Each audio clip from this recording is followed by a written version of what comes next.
एक समय की बात है। एक छोटे से गांव में राम नाम का व्यक्ति रहता था। राम का जीवन संघर्षों से भरा हुआ था। उसके कंधों पर परिवार की जिम्मेदारियां थी, कर्ज का बोझ था।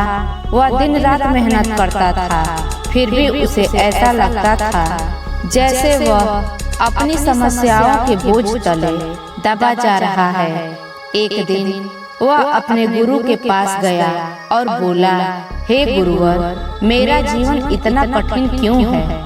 हर दिन मुझे लगता है कि मैं इस बोझ के साथ आगे नहीं बढ़ सकता। क्या आप मेरी मदद करेंगे? गुरु ने मुस्कुराते हुए कहा, बेटा, मैं तुम्हारी मदद जरूर करूंगा, लेकिन पहले तुम एक काम करो, यह पत्थर उठाओ और नदी के पार ले जाओ। फिर राम ने पत्थर उठाया। पत्थर भारी था, लेकिन राम ने पूरी ताकत लगाई और नदी के किनारे तक पहुंच गया। गुरु ने कहा, अब इसे वापस लाओ।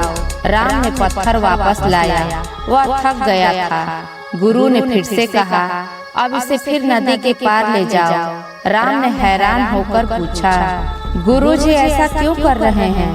यह पत्थर बार बार उठाना और रखना व्यर्थ है। फिर गुरु मुस्कुराए और बोले, बेटा, तुम्हारा जीवन भी इसी पत्थर जैसा है। हर दिन तुम्हारे पास चुनौती और दुखों का एक पत्थर होता है। अगर तुम इसे सिर्फ उठाते रहोगे और किसी और पर छोड़ने की उम्मीद करोगे तो तुम्हारा बोझ कभी हल्का नहीं होगा। लेकिन अगर तुम इसे समझदारी से उठाना और हल्का करना सीखोगे तो यह तुम्हारे लिए बोझ नहीं रहेगा। राम ने पूछा, लेकिन हे गुरुवर, मैं अपने बोझ को हल्का कैसे कर सकता हूँ? फिर गुरु ने उत्तर दिया, सबसे पहले तुम्हें अपने दुख के कारणों को समझना होगा और उन्हें स्वयं हल करने का प्रयास करना होगा। दूसरों से मदद मांगना गलत नहीं है, लेकिन हर बार दूसरों पर निर्भर रहना तुम्हें कमजोर बना देगा। अपनी समस्याओं का हल ढूंढो। उदाहरण के लिए, यदि कर्ज है तो बजट बनाओ। अगर जिम्मेदारियां हैं तो उन्हें धीरे धीरे पूरा करने का प्रयास करो। और सबसे बड़ी बात, अपने मन को शांत रखो। राम ने गुरु की बात समझ ली। उसने अपनी समस्याओं को छोटे छोटे हिस्सों में बांटा और उन्हें हल करने का प्रयास किया।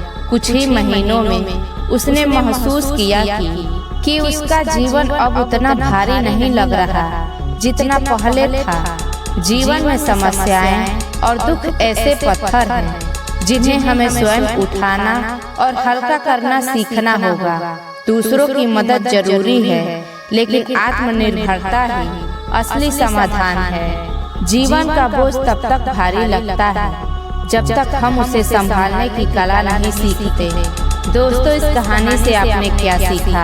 हमें कमेंट में जरूर बताएं और चैनल को सब्सक्राइब, वीडियो को लाइक शेयर जरूर करें। तब तक के लिए अपने परिवार का ख्याल रखिए। मिलते हैं अगले वीडियो में। नमो बुद्धाय।